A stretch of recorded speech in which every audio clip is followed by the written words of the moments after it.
My name is Jake. I turned 30 this past summer. Later today, I'm planning to attend a reunion with my middle school classmates. I've never been to a reunion before, so I'm really excited. I wonder how everyone has changed. I moved away right after graduating from middle school, so I haven't seen any of my classmates since then. I've received notices about reunions before, but I was never able to attend due to work commitments. However, this time they seem to be making a big deal out of it being our 30th, as mentioned in the invitation. Plus, I got a call from my good friend Mike too. Jake, you have to come to the next reunion. Everyone talks about you every time. They all want to see you. Plus, I'm organizing it this time. I've gone the extra mile to book a really nice place, so you've got to come. I haven't actually met Mike since we graduated, but he always sends me Christmas cards and gets in touch every few years. He's a really great guy. Thanks. It looks like I can make it this time. Really, I'm looking forward to it. Since Mike went out of his way to invite me and my work has finally settled down a bit, I decided that I should definitely attend this time. Looking back, my middle school years were certainly a tumultuous time. I was born in a small fishing village. There, I spent a happy childhood. My family of 4, including my parents, me, and my sister, lived by the sea. I grew up in freedom, surrounded by nature. The region had the sea, rivers, and mountains, so every day felt like an adventure. My parents ran a seafood processing plant there. They employed about 50 people. It was a significant local business. My dad was the president of this plant business, but he was never arrogant about it. He was very approachable, and the employees felt like friends. As his son, I felt cherished by the employees. When I went to school in the morning, everyone would say, "Have a good day, Jake. Study hard." When I returned, they'd invite me, "Jake, welcome back. Let's have some snacks together." It felt like living in a big extended family. This was all thanks to my parents' popularity, but I genuinely felt well cared for by everyone around. My father worked mainly on land, handling the processing part of the business, but sometimes he'd go out on the fishing boats. You can't work with sea products without understanding the sea. It's important to see and experience everything firsthand. He always seemed happy saying this, and he often invited me along. "Jake, you coming?" Of course, I always eagerly followed him. Fishing days required waking up early and helping with preparations. But the excitement of fishing outweighed everything. As the sun rose, I'd board the fishing boat with my father. There's much to do on a boat. You can catch fish by just sitting there, and hesitating can even be dangerous. Yet, my father never raised his voice. Instead, while maneuvering the large boat, he'd smile and say, "Wonder what fish we'll catch today." Seeing his smile, I felt as if the world was wrapped in a blanket of safety. I learned about fishing, one lesson at a time, from my father. And I understood the difficulty of catching fish and the gratitude for our catch. After fishing, when I returned home, my mother would be waiting for us, with a feast ready for breakfast. Frankly, my mother's cooking was the best. She was truly a great cook. Moreover, using fresh fish and seafood, our family meals were always abundant. Yummy, this is so good today. This is what they call the taste of home, right? What mom makes is the best food on earth. If you praise me like that, I'll end up making even more dishes. Make sure to eat a lot, everyone. Our meals were always filled with such laughter. Thanks to my mother's warm cooking, I learned to appreciate the deliciousness of seafood. Living in a coastal town, the sound of the waves was always present. I remember the comforting sounds of my father and the fishermen talking, and my mother's singing. In this blissful space, I often played with Mike. We built sand castles on the beach and chased crabs near the water's edge. As the sunset dyed the sea orange, we shared our dreams for the future. Jake, you're going to take over your dad's business and become the president, right? I'm not sure yet, but I want to create something even more delicious. Everything my dad makes is tasty, but I want to invent something even better. Man, just hearing that makes me hungry. You've got to let me try it when you do. Time flew by with such carefree conversations. And when I returned home, a warm family awaited me. Jake, I prepared this especially for you. One day, when my dad returned from work, he held a small ship model in his hand. I shouted with joy, imagining adventures sailing the uncharted seas with that ship. Jake, you should live the life you love. The boat sailing into the future is yours alone. With my mother smiling gently, I resolved to pursue my hidden dreams. But soon, in my second year of middle school, that happiness would drastically change. Little did I know then that my father's factory would cast a dark shadow over my life. It happened one day in my second year of middle school. A day I'll never forget, when my happy days suddenly crumbled. That day, I came first in the school's relay race, and lunch was pizza, my favorite. It was supposed to be the best day. I ran home, eager to tell my parents about the relay. I planned to drop off my backpack and immediately head to the factory. But when I got home, I saw my parents, who should have been at the factory, sitting in the living room.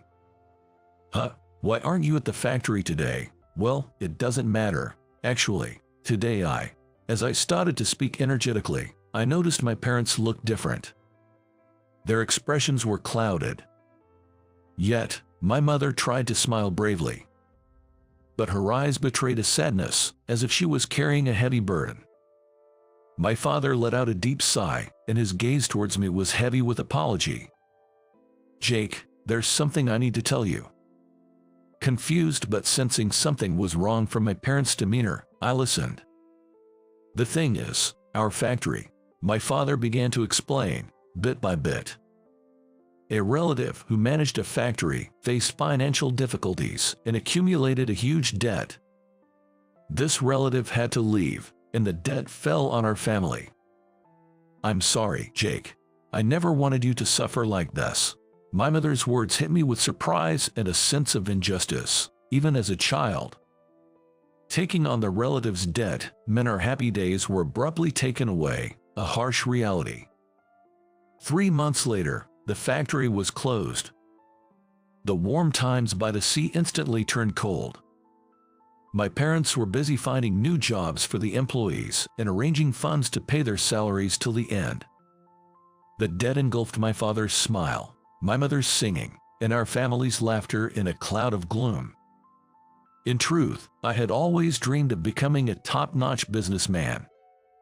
I wanted to expand and make my father's company more famous. Since I was little, I had studied diligently for that one goal.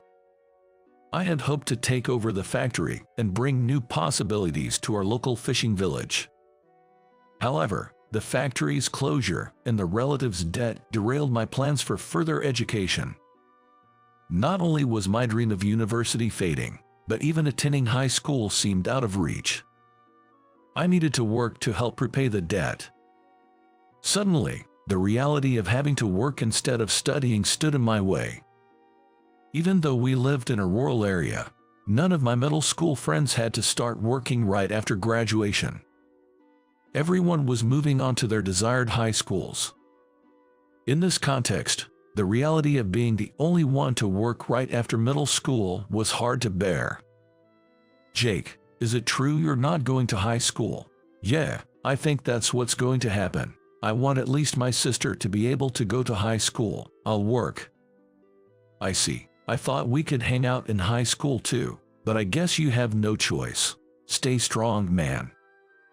Yeah, thanks. Right after my middle school graduation, our family moved out of town to a small apartment in the neighboring county. Frankly, our lives took a 180-degree turn. Life was always hard, and the days of having a full stomach were gone. With both my parents working non-stop to repay the debt, we couldn't even spend time together as a family. That's one reason why I never felt inclined to attend reunions. The town, once filled with wonderful memories, had become a place of painful experiences. Of course, being busy at work was one thing, but the hesitation to return was real. Yet, today, I felt ready to face my past. As I headed to the reunion venue, lost in thought, Mike called me. "Jake, do you know where the restaurant is? It's an Italian place called Mare. If you're not sure, just search it online. It's very popular recently. Getting a reservation there was quite a task."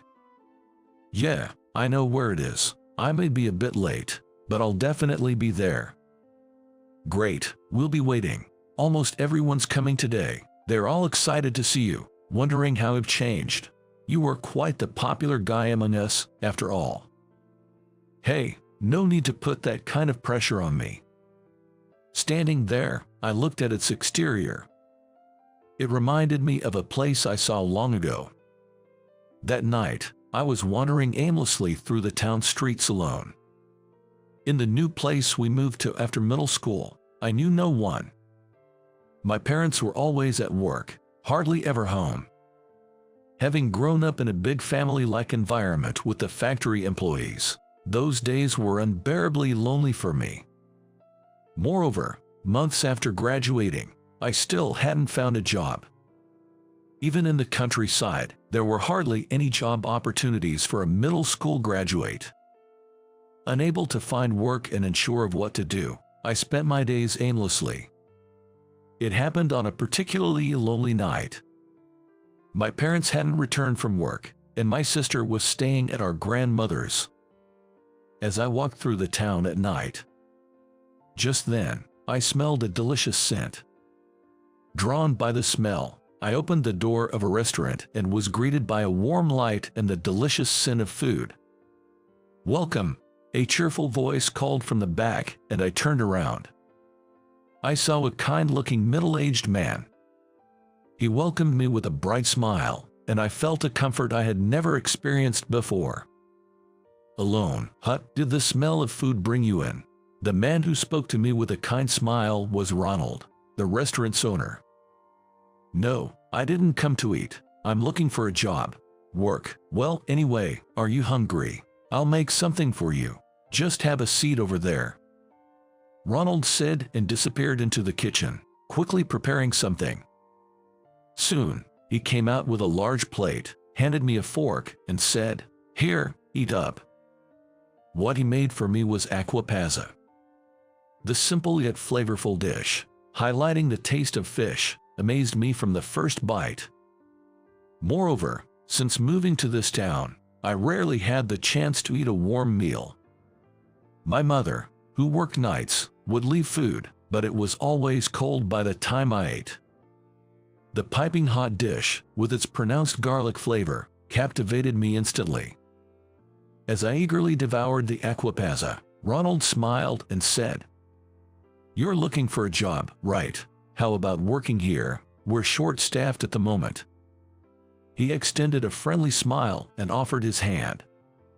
Surprised, I instinctively shook his hand. I felt a comforting warmth from Ronald's grasp. "What's your name?" "Ah, Jake." "Jake, somehow, your face seems familiar. Oh, aren't you the son of the guy who ran the seafood processing plant?" I was genuinely surprised to meet someone who knew about me in such an unexpected place. "Yes, my father did work with seafood in a factory, but..." "Right, the factory suddenly closed down, didn't it?" "Yes. It was really unfortunate. Actually, we used to source some products from your company. They were fresh and delicious. I was shocked when they suddenly disappeared. It was a real loss."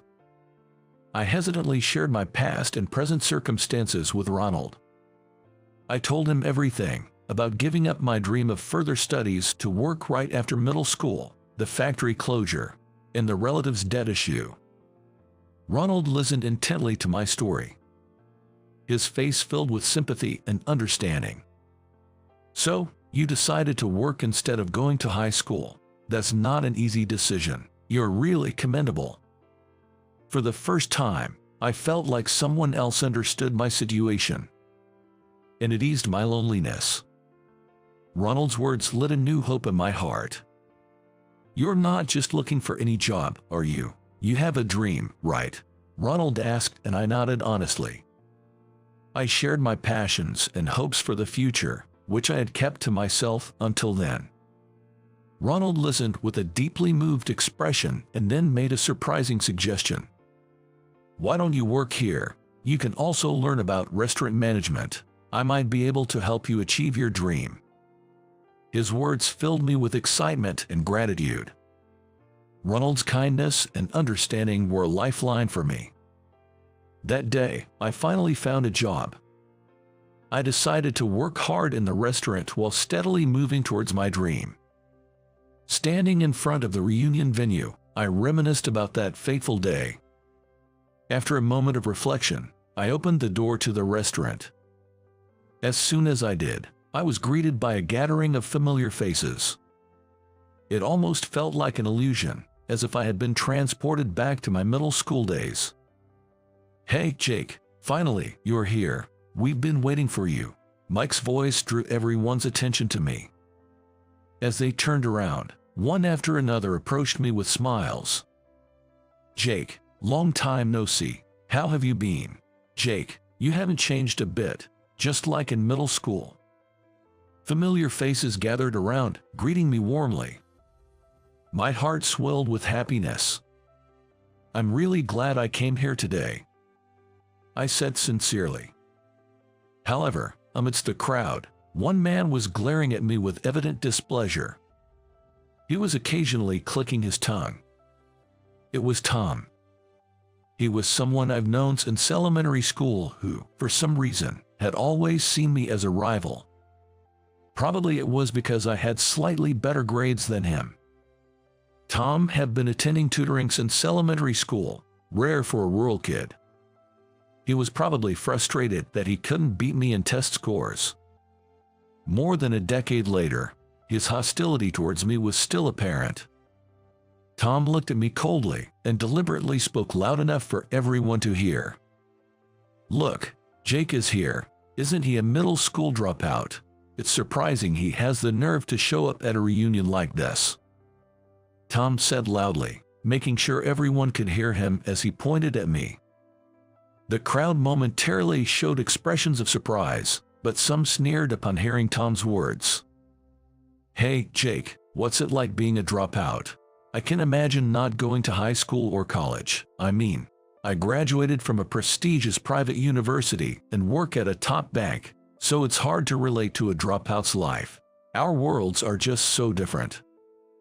Tom approached me with a self-satisfied smile, proud of his own words. I was a bit taken aback but decided to respond calmly. The elite world must have its own challenges, right? With quotas and office politics. Tom let out an exaggerated sigh and said with a sneer, "Of course, there are. The elite have their own problems, but you'll never understand that, will you, Jake?" "Maybe so. Everyone has their struggles. I have mine too, but I take pride in my work now, including the lessons I've learned from my past experiences." Tom's smirk grew wider at my words. "Pride? What do you mean? What could a dropout like you possibly take pride in?" Some of Tom's friends nearby nodded in agreement with him. They were looking down on me with disdain. I hesitated for a moment but decided to stick to my beliefs. I'm living a fulfilling life. Sure, I've faced financial hardships, but they've shaped who I am today. After all, it's not about being an elite or not. Everyone has their own path in life. Tom seemed displeased by my response. His face showed discomfort as he continued to glare at me. Suddenly, he came up with something, his look disdainful. "Why are you even here? Shouldn't someone who only finished middle school stick to their own kind?" I remained calm in my response. "This is a reunion for all of us, right? I'm just here to enjoy it like everyone else." Tom then laughed mockingly. "A reunion is for elites, right? With someone like you here, a middle school dropout, it ruins the whole vibe.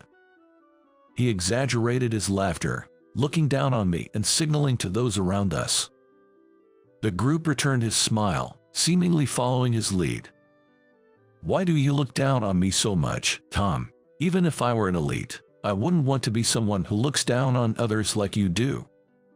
Tom, looking smug, replied, Success in the elite world is for the chosen few. People like you, from the lower ranks, trying to challenge it is just laughable. His words about treating people as being on the bottom ring made me furious. But I decided to respond calmly, containing my anger. Whatever form it may take, success is the result of individual effort and conviction, right? There's no need to look down on others just because you're an elite. Tom scoffed and raised his voice to the others. Elites are the chosen ones, the successful. That's why people like us can't be understood by those at the bottom. His words spread among the others, creating a tense atmosphere. Indeed, I was the only one there who had only finished up to middle school. I suddenly felt isolated.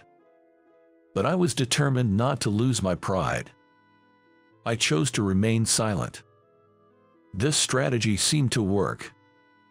My silence highlighted Tom's unpleasant nature, and in contrast, my dignified attitude made a different impression on everyone. Tom seemed to sense that the reunion's atmosphere was turning against him. Changing his approach, he looked at me with a seemingly curious expression and asked, Hey, Jake, what's your annual income? Caught off guard by the sudden question, I hesitated before I answered. Well, it's about $15,000, so. Tom burst into laughter, gesturing at his friends. He earns $15,000 a year. Can you even live on that? Despite his cutting words, I kept my cool.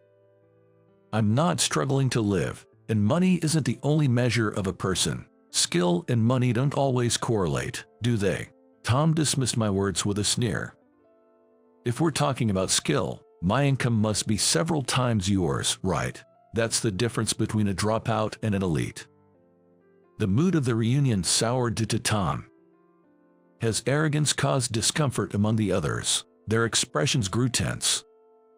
Why is Tom acting like that? We're all just trying to have a good time. Yeah, Jake is standing firm in his own way of life, while Tom just looks down on everyone. What does he want to do?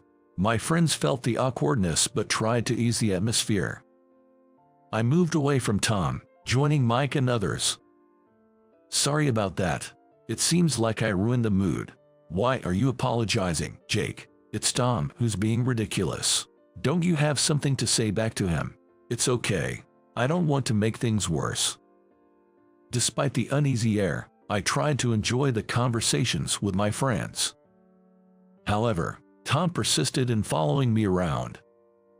Hey, Jake, your being here ruins even a nice restaurant like this.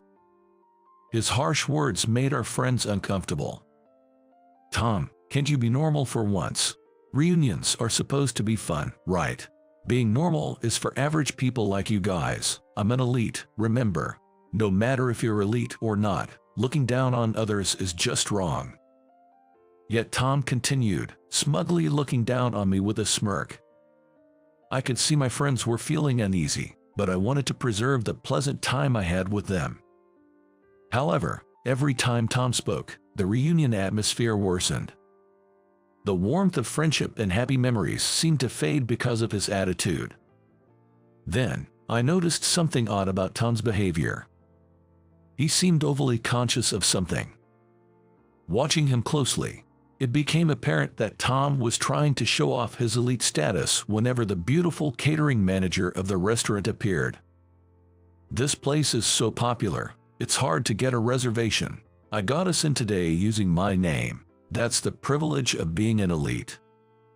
He boasted loudly, glancing at the manager to ensure she heard him.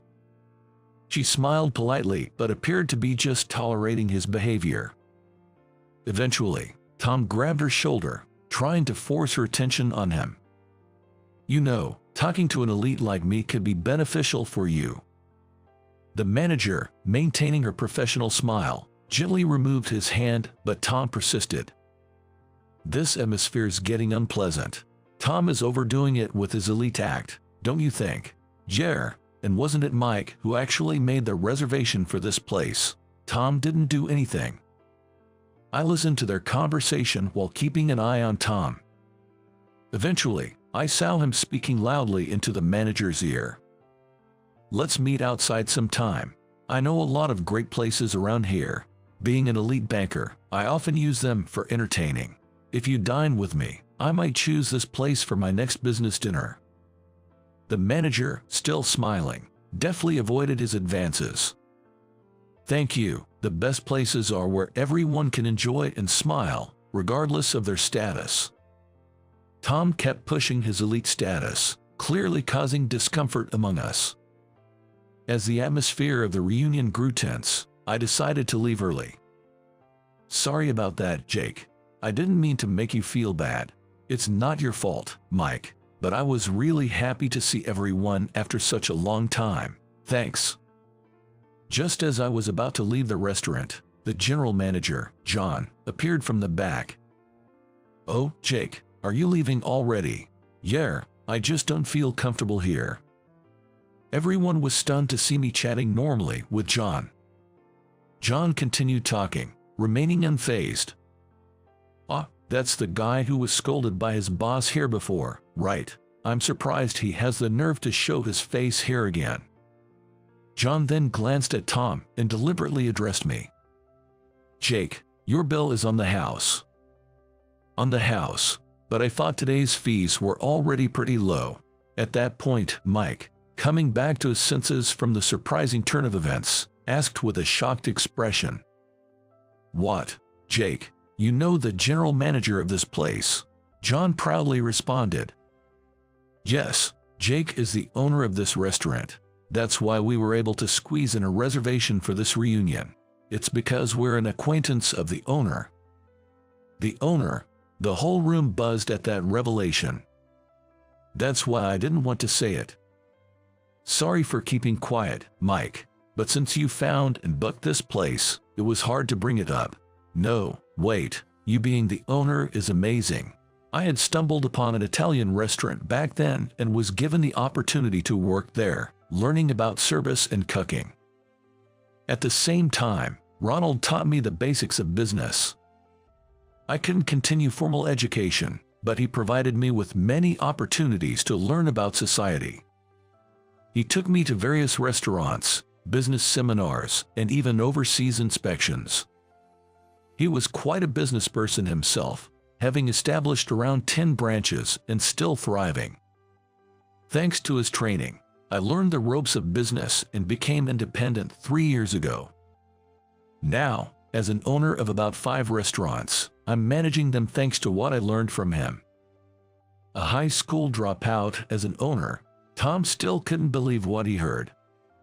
Tom, you've used this place a few times, it seems. I appreciate it. But last time you were here, you got yelled at by someone from a company you were dealing with, right? Something about a mistake in the numbers by 2 digits. I happened to be here and heard the shouting. Exposed in front of everyone, Tom turned bright red. Oh, and the manager you've been trying to woo since a while ago. She's my wife. What? As I said that, the beautiful catering manager discreetly waved at me.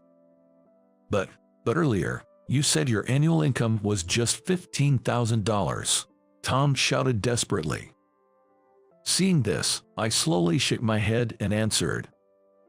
I didn't get to finish earlier. That $15,000 was actually the amount of my property tax this year. I was just discussing it with my accountant when he called. If your property tax is $15,000, that means your annual income must be around $200,000. That's amazing. Jake, Mike, who works at an accounting firm, quickly did the math for me. 200,000. Tom seemed lost for words. It's not about earning $200,000. I don't consider myself superior for it. A person's worth isn't measured in money, but just out of curiosity. What's your annual income, Tom?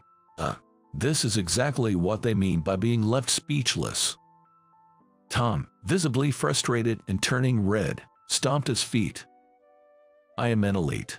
My success is the proof of that. But you got scolded for a simple mistake by a client and your boss, right? As his true nature was revealed, Tom became increasingly isolated. Naturally, people started keeping their distance from him. Meanwhile, people began gathering around me. Success is the result of individual effort and belief. No matter the position, we are all human after all. By the time the reunion was ending, Tom had disappeared. I later heard that due to his repeated simple mistakes at work, he was being transferred to a remote island in the next personnel change. Certainly, even elites have their own troubles. As for me, I'm about to open a new restaurant soon. The restaurants I own all specialize in fresh seafood and have a warm, home-like atmosphere. This is all thanks to what I learned from my parents, the factory workers, and Ronald, who helped me back then. Success isn't everything. It's human warmth, friendship, and love that bring true richness to life.